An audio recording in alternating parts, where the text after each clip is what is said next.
c'est encore une fois une mobilisation qui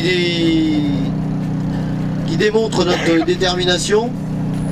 Et on a demandé une rencontre avec la direction de PSA. On attend leur retour. Aujourd'hui, c'est des stratégies industrielles qui sont mises en place, quelle que soit la filière, de l'automobile en passant par l'aéronautique ou la navale. Ils ont tous qu'un seul objectif, la rentabilité à court et moyen terme, au détriment de la qualité de vie des salariés. Et bien évidemment, les premières victimes devant ces situations, c'est les familles, c'est les bassins d'emploi, c'est le tissu économique. Si vous n'aviez pas agi, l'usine serait déjà fermée. Alors vous avez déjà gagné du temps, et ça c'est une bonne chose. Parce que PSA, vous avez fabriqué les bénéfices de PSA. En 2015, le groupe a annoncé 1,2 milliard de bénéfices. L'année dernière, en 2016, le groupe a annoncé un record historique. Jamais la famille Peugeot n'avait fait autant d'argent en une seule année. 2,15 milliards d'euros en une seule année. Et ça, c'est grâce aussi à votre boulot. C'est votre travail qui a permis ces bénéfices qui sont colossaux, qui sont en train de se concentrer dans quelques mains. On a vu que la boîte, les uns comme les autres, on a eu assez de discussions. On a laissé faire, on a alerté, voilà, mais on a décidé ensemble de ne pas intervenir et de garder un peu l'espoir. Les portes se sont fermées et là on n'est pas au bout. Il reste encore le 18 avril, il n'est pas encore là, le 5 mai non plus, donc on ne juge pas de l'avenir.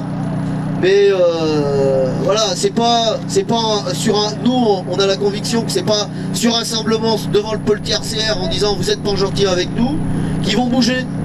Malheureusement, on l'a fait.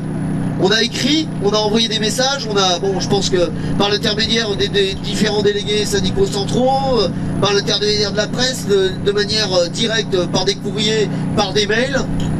Bon, maintenant, en espérant que le fait de bloquer la production sur une journée chez PSA va leur dire, écoutez, voilà, donc s'ils font rien, derrière on aura du temps. Nous, ce qu'on veut, c'est pas du temps, c'est du travail. Des possibilités, il y en a. Voilà, là, le gouvernement nous tient régulièrement au courant. Le problème, c'est que rien n'avance. On a été jusqu'au plus haut sommet de l'État. Donc on n'a plus le choix maintenant.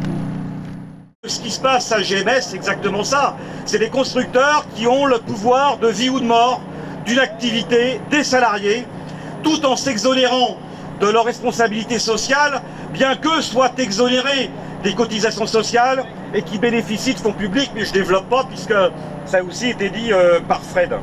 En fait, la mise à mort des entreprises comme GMS, c'est aussi l'argument qui est utilisé par ceux qui les tuent à l'encontre des autres, c'est-à-dire de générer un climat de peur, eh bien, au cas où on n'arriverait pas suffisamment à servir les salariés, eh bien, on leur rajoute une louche pour dire voilà ce qui arrive à ceux qui n'acceptent pas, eh bien, tranquillement, la mise en mouvement des stratégies qui ne sont pas autre chose que des stratégies de rentabilité financière.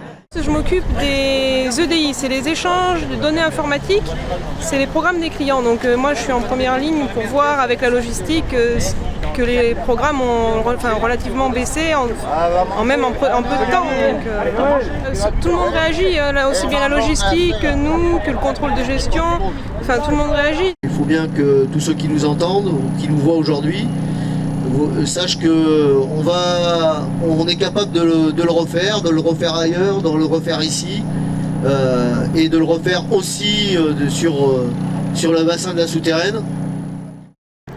Moi j'ai décidé de ne pas me tourner les pouces et puis être active dans la lutte, dans tout ce que le syndicat CGT pouvait faire comme action.